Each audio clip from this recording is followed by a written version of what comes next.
Welcome back to the Vanessa G Fitcast. I'm Vanessa Gillette Pozos, and here with me is Omar Pozos. What is up, our VGFN fam? How are you guys doing today? How are you, Nas? I'm feeling good. I feel like I'm way overdue for a keratin treatment, and I'm like looking at my hair in the reflection of the camera right now, and I'm like, oh Lord. Oh Lord. Lord. What's also funny too is if you guys are watching on the YouTube, as the kids say, Vanessa's wearing a tank top, I've got a hoodie on, and I'm just like I'm always cold for some reason. I don't know what's wrong with me. I get hot when I podcast. Like I sweat. It's like a nervous thing, but I get hot. So you're like, oh my gosh, the people are listening to me. You would think after 108 episodes that you'd not get nervous anymore for podcast recording. I know. I'm not nervous, but I feel like when I'm talking and I'm educating, I always just raise my body temperature. You get hotter. Yeah. Before we dive in, we just got back from Salt Lake City. We were out skiing with some friends. But can you kind of, share a little bit of, because I thought the lesson that you got from skiing and how everything went over the weekend was so important. Can you talk a little bit about that, and how was your ski experience overall? Well, if you asked me at different points during the trip, you would have gotten very different answers. Why is that? So we arrived in Park City on Friday, and we were planning to ski Saturday and Sunday. And on Saturday, I figured, okay, I was fortunate enough to have a little bit of ski lessons as a kid. My family did a couple of ski trips when I was really little. Shout out to Kat and Raina. And I was like, oh, I'm definitely just going to pick this back up. I went skiing once in my early 20s back when I worked in advertising. My advertising agency, we did a company ski trip, and it was just a one-day skiing, and it was in Oregon, not on the same types of mountains that you have in Utah and Colorado. And on that trip, I did have, I only did a couple of runs, and I had a pretty bad wipeout, and I did get towed down on the thing that carries you, where you kind of look like patrol people? Yeah, you kind of look like you're, in a body bag. Like, you pretty much look dead. Yeah, they, strap you in, and then they sled you down down to the bottom of the mountain, right? So I think between that accident back, 5-6 years ago, and then on top of just as a kid having some ski school, probably some trauma as a kid because I was very introverted and I don't think I liked being put in ski school with a bunch of other children. And I think I might have been carrying a little bit of trauma when I started skiing down the greens with you. And we kind of hopped right into it, went right down the greens. And the very first time I think we were going down, I wiped out pretty bad. Yeah, you had a good little wipeout. Yeah, it was not great. I honestly thought I might have a concussion there for a minute because I hit my head pretty hard. And I just, right after that, suddenly I just got so nervous. I was actually terrified. Yeah. And we still had a good way to go to get down the mountain. And I just was started to break down because we did go back up. I thought it was okay, but then it was the second time down when we approached the same area that I'd wiped out before. I just was a mess. And I think I just went up to the side and I just sat down in the snow. And I was trying not to cry. I was just doing some deep breathing, just I'm not going to cry. I'm not going to cry. And then Omar comes over and he's like, is everything okay? And I was like, I think I just didn't respond because I'm not going to cry. I'm not going to fill my goggles with tears right now. And I think I just turned to you and I was like, I don't think I like skiing. Yeah, you're like, babe, I think I'm done. And in my mind, I was like, literally, we because lift tickets aren't cheap. So I was like, we literally just got here. We had probably been maybe half a morning in, and I was like, oh no. I was like, babe, I was like, oh no, I'm so sorry. And then you went and had a couple of drinks. Oh yeah, I found a little area to go sit and drink some wine, and I was feeling which was good. Fine. But you really encouraged me of hey, don't give up. I think you just need some lessons. Yeah. So I signed up for ski school the next day, kind of swallowed my pride, went back into adult ski school. And I had a great time in ski school, relearning foundations, getting my confidence back up. I even actually felt great because the instructor called me out as being the best one in our class. Wow, look at that. And so suddenly I'm like, oh, I'm amazing. Where was it? Didn't you say the guy's from Europe somewhere? Yeah, I think he was from Serbia, I think you said. That sounds right. I don't remember exactly. But he was awesome. But then after this ski school was done, I was like, I am ready. I'm excited. And I know. You were off skiing with the others, so you were off doing your blues and blacks, and I was like, I'm just gonna go down the greens by myself. And I went down. I took it slow. I overcame my fears. Didn't feel scared at all. I did it again. Picked up a little bit more speed. Still had no fear. And then I met back up with you, and then we just skied the rest of the day. Had a great time. I know. And it was a really good learning lesson for me of if you feel like you're struggling with something, if you're feeling like you're, quote unquote, falling down, you just need some support. You need some help. You don't have to give up on yourself right away. And I think this is a big metaphor for our health and fitness journeys, where a lot of women are like, all right. And I didn't do that on purpose, by the way. I was just genuinely, I was curious for you to share the story with, the listeners and stuff like that. But I think you're right on point, where essentially sometimes, like you said, you need a little support. You need a little guidance. You need somebody to encourage you to be like, hey, you can do this. Like, you got this. And then you're like, oh, I can do this. And or then just life is so much easier. Identify where you're going wrong Yep. and refix those foundational things and build your confidence back up. That's what getting expert help does for you. Mm-hmm. And so, yes, it took me swallowing my ego to be like, oh my God, I have to go to ski school while you're out like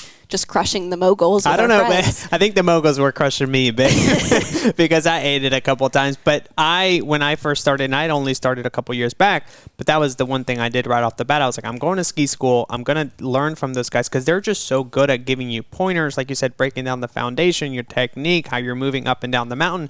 And it just makes the experience so much easier. And ultimately, what you're buying is you're buying your time back, right? Yep. Because you're only out there for 2 days. So it's like, are you going to spend 48 hours being miserable, or will you spend, I don't know, half a day sucking up your pride and be like, all right, help me so that the next day and a half you can actually enjoy the things that you're doing. So that's really what you're doing. And that's why I was like, all right, you need to go to ski school because, one, I want you to have fun, and two, I want to come back and do this again. So we got to get it under control here. Yeah, but no, it is a great metaphor for our health and fitness journeys, where I think there's a lot of women that are struggling with the thing we're going to talk about today on this podcast, and that is metabolic resistance. So, our team of experts, and you and I really leading that, we've helped close to 1,000 women at this point. Really 1,000 women. That sounds surreal. That's awesome. Yeah, help them fix their slow metabolisms and be able to break through and just find confidence in their body, lose body fat, add toned muscle, and really develop that healthy relationship with food. And in this process of working with so many women, having so many case studies, we've really been able to quickly identify when a woman is dealing with what we call metabolic resistance. We also might refer to this as metabolic adaptation. We're really referring to the concept of your metabolism slowing down in response to typically undereating, overstress, in response to several different things that can happen. But basically, it's a protective mechanism in your body where your metabolic capacity, the amount of calories essentially that you can burn, slows down to where you're not able to burn very many calories. You're not able to use the food that you're eating very efficiently. You tend to store food as body fat very, very easily, and you really have trouble burning body fat. And this is a super, super common thing in women. It's becoming more and more and more common, which is why I think our business has blown up so much, is because since we specialize in this area, I think so many women are recognizing that this is something that they struggle with, and that it's the reason why they haven't been able to get results up to this point. So and the best part is, before you dive in, like, ladies, if you guys are experiencing these things, it's not, your body just getting older. It's not that you're going through different hormonal imbalance. Sure, some of that has to do with it. But the best part is you can actually do something to change your metabolism, to speed it up so that you can burn more calories, but without you really having to try so hard. Yeah. So, if you're somebody who maybe has tried some like named diets, I like to say named diets because it's a little bit less offensive than saying things like name fad them out. diets. Say it. I'll say it. Well, we have like Weight Watchers, Yep. You have Optavia, you have Beachbody, you have Keto, you have Paleo. Like, these are some of the ones that I hear most is another often. one.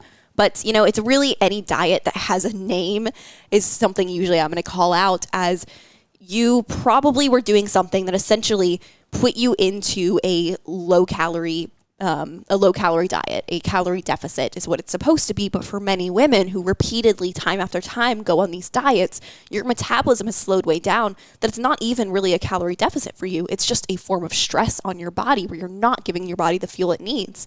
We've talked about this multiple times on podcasts, how this happens. But if you go through this process, maybe you do lose weight the first time, maybe even the second time, maybe the third time if you're lucky. But usually after doing these types of diets, like for a couple of times, your metabolism adapts to this and it becomes resistant. So you become resistant to weight loss, and that is what metabolic resistance is.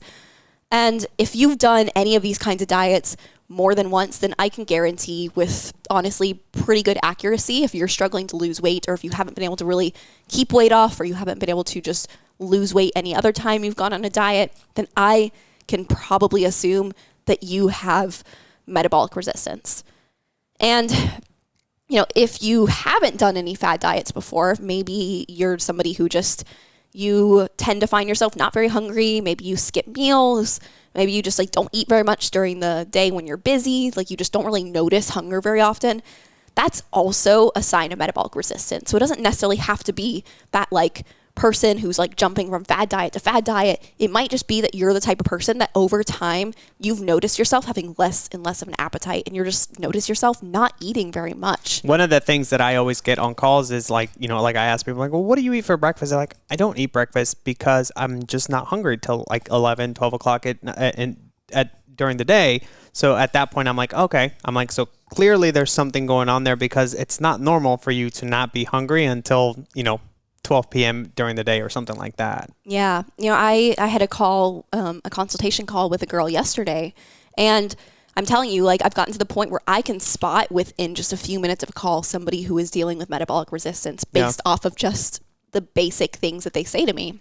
So, for example, this girl, she expressed that, she's like, well, I'm somebody who I definitely eat better than most people. I eat pretty healthy. I watch my calories. I'm like, oh, how many calories do you eat? She's like, well, my fitness pal put me at 1,300 calories. So that's what I've been eating. I'm like, oh, how long have you been doing that for? For a long time, probably a year, 2 years, something like that, kind of on and off. And I'm like, okay, and what are you doing for exercise?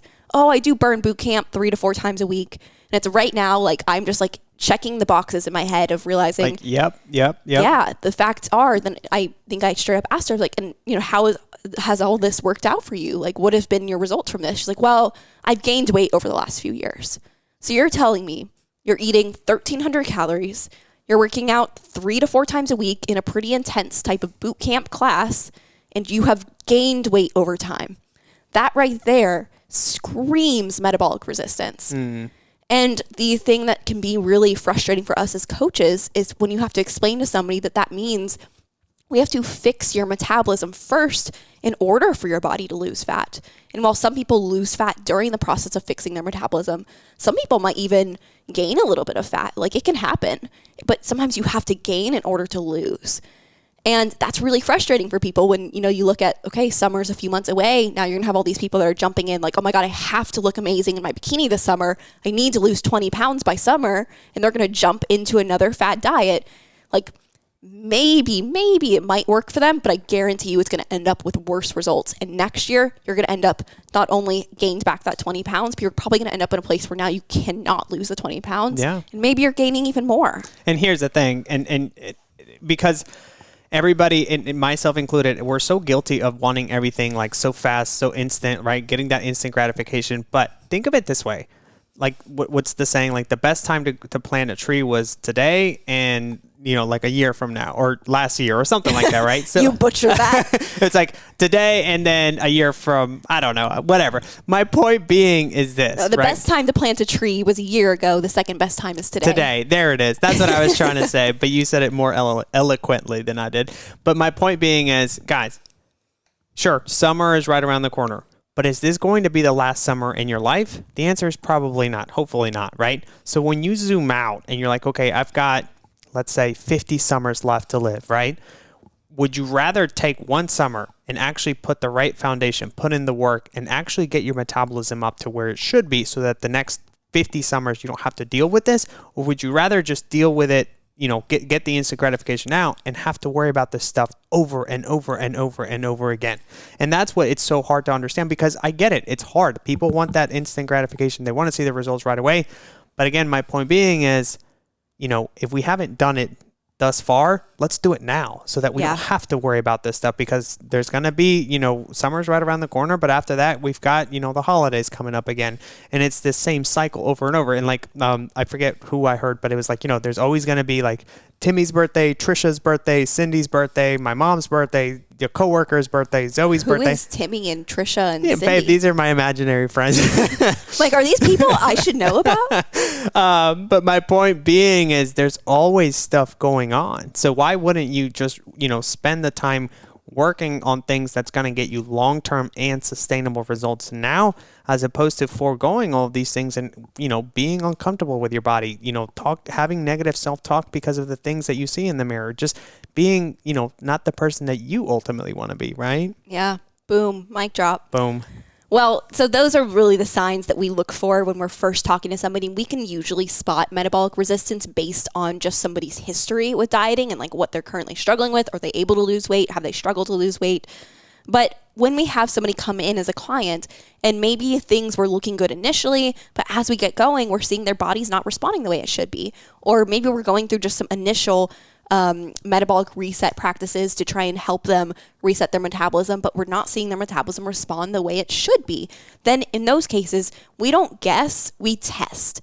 This is where I think we really stand out from other types of coaching companies is we actually have the ability to order essentially any type of lab work needed, anything from a GI map, a stool test, to a urine test, a Dutch test, to typical blood work, really anything we need. We can even order a la carte of like, if we just need one specific thing for blood work, we can get that.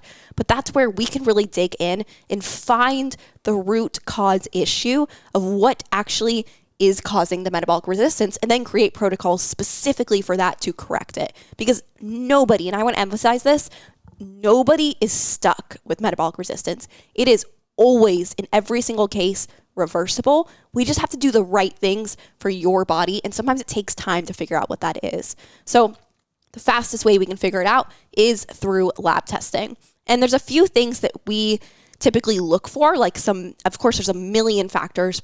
Really, when we're digging into something like a Dutch test, we're even looking at like the pathways of different hormones. We're looking at just free hormones versus bound hormones. Like there's things very, very intricate that we look at. It's like a little puzzle, basically, It is a puzzle. It's super, super interesting. But high level, there's a few things that we look for on tests that can point out metabolic resistance. So the first one, and one I see really, really often, is low cortisol. This is something that if you've been listening to the podcast, you'll remember that I dealt with this myself. Low cortisol is also a symptom of adrenal fatigue. So when the body is under stress, cortisol is low. And this can be confusing because cortisol itself is the stress hormone. So you might be like, shouldn't cortisol be high if the body is under stress? And the thing is, when metabolic resistance first begins, that's usually because stress is high and your body is producing a lot of cortisol. It's producing more and more and more cortisol until it almost essentially like shuts down. It breaks.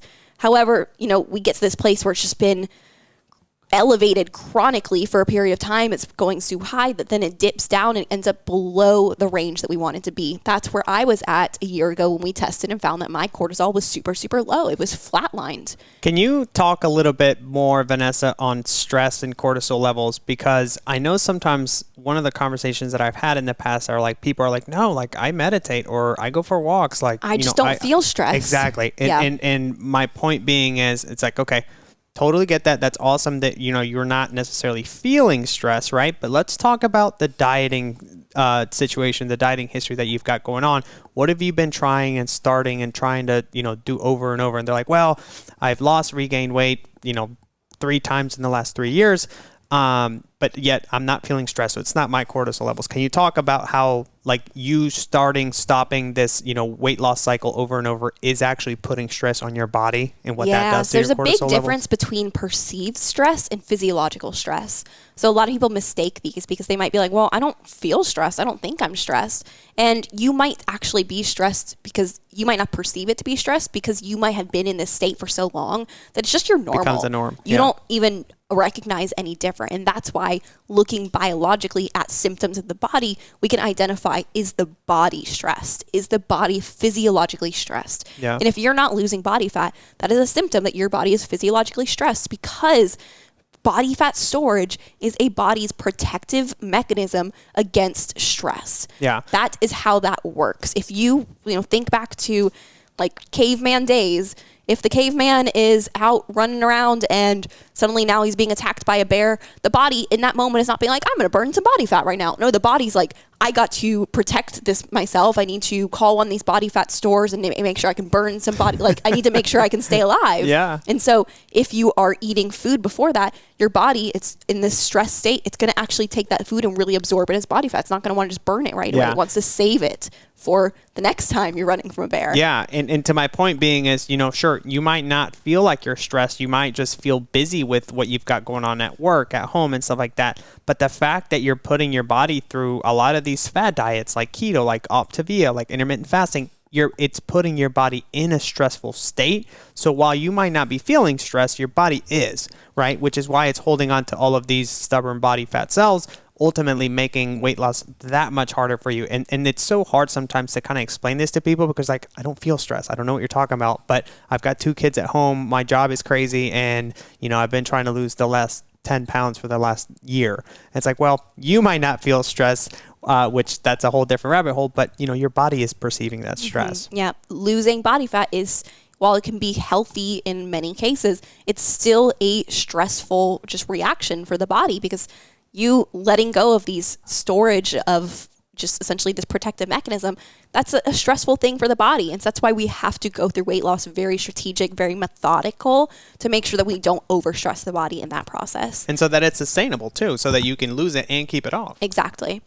But let's move on. So some other levels that we look for when we're looking at labs is low leptin. This also can be called leptin resistance. So leptin, it's a very, very important hormone. It's one that controls your food intake and your energy expenditure by essentially communicating from the fat cell to the brain. So if we have low leptin levels, or just essentially like an inability to use leptin appropriately, this is super, super, super common from people who have done crash diets where they've lost a good bit of weight in a short period of time, and then typically they regain that weight. That really often leads to low leptin levels, and it's really something to look out for. Low thyroid is also something we look for, and I think a lot of times people typically like to blame the thyroid when they're like, oh, I can't lose weight, it's because of my thyroid. And a lot of times you'll hear that from doctors where they'll be like, oh, sorry, you have hypothyroidism, like you're going to struggle to lose weight. And that is not necessarily true. We just have to make sure that we are going about your protocols the right way for your thyroid. But when it comes to the thyroid, T4 and T3, these thyroid hormones, they talk to the cells in the body. So you'll often hear me say like the thyroid is essentially like the master metabolism regulator. It's like pulling all the strings to really regulate your metabolism as a whole and all the different functions of the body that go into that. So T4 and T3, these are hormones that the thyroid produces that helps talk to the different cells in the body. So you can see how this affects your ability to store body fat, to burn body fat, different things like that. They also, they play a role not just in your metabolism as a whole, but they play a role in other parts of your body that does also have a chain reaction effect on your metabolism. So your thyroid hormones, they affect your menstrual cycles, your bowel movements, your bowel regularity, your mood, and just like so many different things that do also affect your ability to burn body fat. So in metabolic resistance, super, super common to see low T4 and low T3. Interesting. I didn't know that. I mean, I'm very new to a lot of this stuff, so it's very interesting to hear. Yeah, and it doesn't have to necessarily mean that you have hypothyroidism. So like a lot of doctors, they'll be like, oh, you're struggling to lose weight, let's pull some basic labs. And all they pull is TSH. TSH just shows us like a little bit of a glimpse into the window of what's happening in the thyroid. It doesn't really tell us that much. It can tell you like doctors can use it to diagnose hypothyroidism, but it's not going to help majority of the population who isn't necessarily hypothyroid, but does have a sluggish thyroid. Like this is me, for example. On my most recent labs, it showed that my T3 was a little bit sluggish. I don't have hypothyroidism. I never have. But if I didn't do something to correct that, like I currently am doing, and I let that go on, that could lead to hypothyroidism down the road. Later on. Exactly. Another thing we look for is low testosterone. So this one, surprisingly enough, it's actually common in both men and women who have metabolic resistance. Low testosterone is one that I'm pointing out here of like super common for metabolic resistance. But one thing to also point out is that we also can see high testosterone when it comes to women who have PCOS. Next thing that I'd like to look for is our ratios of progesterone to estrogen. So if we have an imbalance between the ratios there, that's something we want to look out for. And this is something that a lot of doctors tend to overlook, where they just look at the levels of each one individually. And they'll be like, okay, progesterone, it's in range. Estrogen, like, yeah, it's in range. But they don't look at the two and do the calculation to actually see, is our ratio balanced, which is super, super, super important. And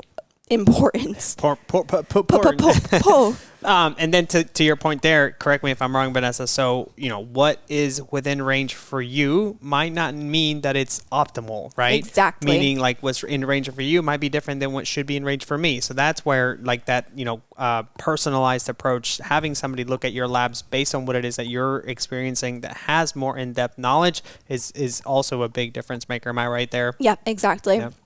And it's super common, like typically we'll see progesterone is too low in relativity to estrogen, and that can happen as a result of chronic dieting. It can happen as a result of being on birth control for a long time. It can be from overtraining in the gym. It can be from a high stress lifestyle, a lot of work stress, family stress, money stress. It can be really come from a lot of different things. Then the last thing that I like to look for is immune system overdrive. So in metabolic resistance, the levels of stress that the body is under, it can actually drive the immune system into essentially an overactive state.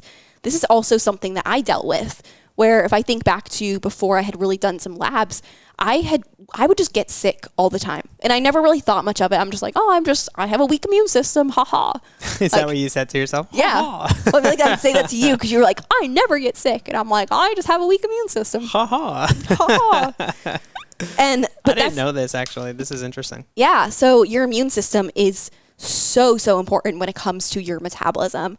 If you have an immune system that is overactive, your body essentially starts to attack things. It starts to attack food that you're eating. It starts to attack different chemicals. It starts to attack your own organs. That's where you can end up with like your thyroid being attacked, and that's called Hashimoto's, where your body's attacking your own thyroid. There's a lot of different things, and that can essentially cause you to, even down the road, develop an autoimmune disorder. So if we let this go on too long, it can really become an issue. And a big thing to understand is that 70% of the immune system is housed in the gut, meaning that you have this essentially like intersection of metabolic disturbances within the gut in the immune system. So it's just super, super important of like all these different systems within your body are interconnected. So yes, I'm talking about different levels of like specific things that we might look for, but all of this is linked, you guys. And that is why this all affects your metabolism. When we talk about the metabolism, of course, we might refer to something like very simple to understand of like, how many calories do you burn? But your metabolism itself, it really is all of these systems working together. It's your thyroid, your adrenals, your liver, your gut, everything just really working in tandem together and working smoothly and able to use hormones appropriately and be able to just all function just beautifully together. And typically, there's at least one thing off. And if you let that thing be off for too long, it's going to have a chain reaction of other things that are going to be off too. So we like I mentioned before, we do this type of testing within our coaching company. It's something I think that makes us really, really special, is that we have an in-house specialist who can pull these labs, is incredible at reading them, helping our clients understand them, empower them with that knowledge. So like I was talking about in the beginning of this, the podcast here, when you asked me about my ski experience, the point of that story was I reached out for help. Yeah. I was stuck. I was about to say like, oh, skiing just isn't for me. And yet I was like, you know what? I'm actually going to get a second opinion here. I'm going to work through this and give myself a shot. So many women get to a point in their lives where they've done diet after diet and they eventually decide weight loss isn't for me. I just need to accept the way I feel in my body. I just need to accept that this is how I'm going to be forever. Every day I'm going to wake up and I'm going to be unhappy with my clothes on. Okay. Every time a camera comes out, I'm going to have to hide from the camera because I don't want to see myself. Every time, once I start having kids, I'm just going to gain weight because that's what happens when I become a mom. And women just start to accept these stories that they're telling themselves. But the reality is, most of the time, You just need to work with a specialist who can help you identify the root cause issue and help you fix that and empower you with that knowledge so that you can have the body that you want. So I would encourage you, if this is something you're interested in, reach out to me. I will drop a link in the show notes that you can just click on it and it'll take you directly to be able to message me. Just shoot me a message and we can just talk, see if this is anything that could be helpful for you, see how we could help you. Like, no obligation. We just want to make sure that those people who are out there and are about ready to give up on themselves, we want to make sure that we give you that one last chance. If you are wanting that advice of like what to do on your own outside of coaching, I am going to do a whole nother episode on what to actually do if you're dealing with metabolic resistance, if you're having these symptoms come up. I'll talk through some different action steps you can take. But before we close out, babe, anything I missed? No, I mean, you crush it. The only thing I wanted to add was, we don't ask for very much on the podcast. We don't have any ads because we're just trying to put out as much helpful information as we can. But if this resonates with you, or if you know of somebody that's in this situation that's like, hey, before you give up, like, reach out to somebody that can help you, please share this episode on your My Story or your Facebook or wherever you are on social media, so that if anything, we can help spread the word around that there is an answer to a lot of this stuff, that you don't have to be miserable in your body or uncomfortable in your body for the rest of your life. So that's the one thing. Please share this, rate it, subscribe to it, so that the Spotify, Apple algorithm can help us push the podcast out, because we this is what we do, or this is what we ultimately need to be able to get the podcast out to as many people as we can. So if this resonated with you, if this helped you in any shape or way or form, please share this with your friends so that we can continue to expand the podcast and just share the message of how we can best help, or how to ultimately take care of your body going forward. Yeah. Well, that is all for this week. We will be back next week.